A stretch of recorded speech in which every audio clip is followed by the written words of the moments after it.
미국인들은 어떻게 꼴랑 이것만 먹고 하루를 버틸까요? 손바닥만한 샌드위치, 비스킷에 치즈 한 조각, 감자칩 한 봉지, 아니면 아예 사과 한 개. 심지어 책상 앞에서 일하면서 먹는 모습도 미국에선 흔한 풍경입니다. 한국인 눈에는 이게 점심이 아니라 간식처럼 보이죠. 미국인들이 원래 식욕이 없는 걸까요? 요리를 싫어하는 걸까요? 오히려 정반대예요. 미국의 이 소박한 점심 뒤에는 꽤 묵직한 역사가 깔려 있습니다. 깨끗한 물이 부족해 낮부터 액체빵을 들이켰던 그들의 조상들, 아침에 눈 뜨자마자 만난 것부터 찾는 게 탐욕이라고 여겼던 청교도들, 그리고 노동자의 인권이 없던 시절, 식사는 천천히 즐기는 것이 아니라 빨리 입에 쑤셔넣고 돌아가야 하는 연료가 되어버렸죠. 오늘은 미국 점심이 왜 이렇게 됐는지, 과거 유럽부터 공장지대까지 차근차근 따라가 보겠습니다. 이 이야기는 미국이 아니라 유럽에서 시작합니다. 당시 유럽에서는 물을 그냥 마시는 게 위험했습니다. 우물과 하천이 오물에 쉽게 오염됐고 깨끗한 식수를 안정적으로 구하기 비교적 어려웠거든요. 그래서 사람들은 물 대신 에일을 마셨습니다. 당시에 약한 에일은 알코올 도수가 낮았고 보리와 곡물로 만들어져 열량까지 꽤 높았습니다. 그래서 별명도 있죠. 액체빵. 실제로 중세와 근세 유럽에서는 성인 한 사람이 하루에 약 2에서 3리터, 많게는 그 이상 마셨다는 기록도 나옵니다. 이 정도면 음료가 아니라 거의 한 끼예요. 낮 동안 이미 에일로 칼로리를 보충하고 있으니 점심을 거하게 먹을 필요가 없었습니다. 그래서 식사의 무게중심은 자연스럽게 저녁으로 기울었습니다. 낮에는 간단하게 때우고 하루의 일이 끝난 뒤 가족과 함께 제대로 먹는 것. 이 패턴이 오랫동안 이어집니다. 그리고 시간이 흘러 유럽에서 박해받던 청교도들이 대서양을 건너가 미국의 동부, 현재 보스턴과 뉴욕이 있는 곳에 자리를 잡게 됩니다.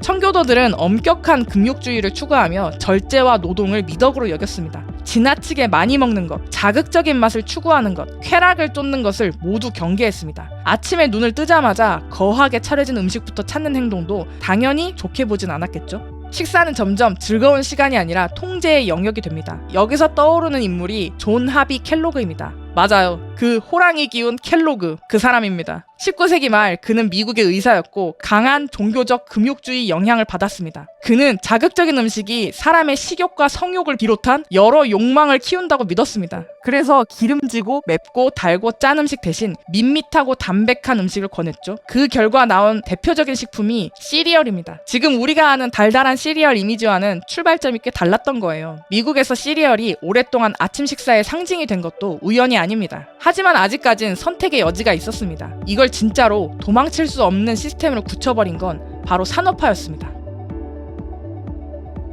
산업화입니다. 이 부분이 핵심이에요. 저는 개인적으로 음식은 두 가지로 나뉜다고 생각합니다. 식사, 그리고 사료. 식사는 맛을 음미하고 누군가와 마주 앉아 대화를 나누며 먹는 하루의 한 페이지를 장식하는 의식에 가깝습니다. 반대로 사료는 칼로리만 채우고 일을 하기 위해 몸에 밀어넣는 연료입니다. 그리고 산업화 이후 많은 사람들의 점심은 식사보다는 사료에 더 가까워지기 시작합니다. 예전엔 계절과 해의 길이에 맞춰서 일했다면 공장이 돌아가기 시작하면서 시계의 종소리가 사람들의 하루를 지배하기 시작했습니다. 노동자들은 가혹하게 짜여진 시간표를 따릅니다. 19세기 산업화 초기 노동자들은 하루에 10시간에서 14시간, 길면 16시간 가까이 일하기도 했습니다. 주 6일 노동은 기본, 아이들의 노동 착취도 흔했고 휴게 시간도 지금처럼 보장되었지 않았습니다. 네, 노동자의 인권이 없던 시절이라고 볼 수 있겠네요. 이 환경에서 느긋한 아침 식사는 사치입니다. 그럴 시간이 있다면 10분이라도 더 자야 했죠. 그래서 아침은 건너뛰거나 빵 한 조각, 커피 한 잔, 죽 한 그릇처럼 최소한으로 해결하는 경우가 많았습니다. 점심도 마찬가지입니다.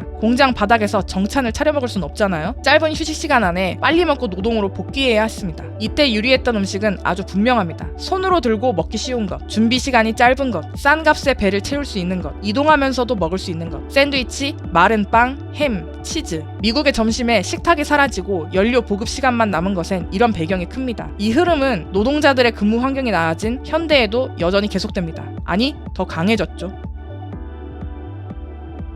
도시의 속도는 빨라지고 테이크아웃 문화와 포장식품 산업도 커집니다. 1930년대에서 1950년대엔 슬라이스 식빵, 포장햄, 즉석식품 산업이 빠르게 성장했고 20세기 후반엔 맥도날드, 서브웨이 같은 패스트푸드 체인이 폭발합니다. 맥도날드는 1948년 스피디 서비스 시스템을 내세웠고 이후 햄버거는 미국식 빠른 점심의 대표 아이콘이 됩니다. 여기서 또 하나, 도시 미국인들 특유의 효율 중심, 성과 중심 가치관도 한몫했습니다. 한국에서는 회사에서 정해준 점심시간이 있죠? 보통 1시간에서 1시간 반 정도 주어집니다. 이 시간 동안 우리는 식사를 하고 커피를 마시며 쉬거나 낮잠을 자거나 동료들과 스몰 토크를 합니다. 그런데 미국은 조금 다릅니다. 회사에서 정해준 점심시간이 없는 경우도 많고 각자 적당한 시간에 짬을 내서 해결합니다. 그리고 가능한 빨리 먹고 다시 일로 돌아옵니다. 사무직들은 책상에서 먹거나 일하면서 먹는 모습도 흔합니다. 미국의 간소한 점심은 미국인들이 그저 연비가 좋은 몸이어서 생긴 문화가 아닙니다. 안 먹는 게 아니라 못 먹는 거죠. 짧은 점심시간, 업무 중심의 하루, 빠른 식사, 이 흐름은 이제 우리에게도 전혀 낯설지 않죠? 효율적인 식사는 분명 편합니다. 간단하고 빠르고 합리적이죠. 그런데 가끔은 좀 쓸쓸하게 느껴집니다. 제가 사랑하는 식사는 생존만을 위한 것이 아닌 휴식의 시간, 관계를 다지는 시간이었거든요. 좋은 사람들과 함께 맛을 음미하고 오늘 하루가 어땠는지 묻고 한 입 더 먹으라고 권하는 시간 말이에요. 미국의 간소한 점심은 그저 식문화의 차이처럼 보이지만 조금 더 들여다보면 근대 사회가 식탁에서 뺏어간 것들의 역사이기도 합니다. 그렇게 살아남는 동안 우리는 식사에서 조금씩 낭만을 잃어버린 게 아닐까요? 재미있게 보셨다면 구독, 좋아요, 알림 설정 부탁드립니다.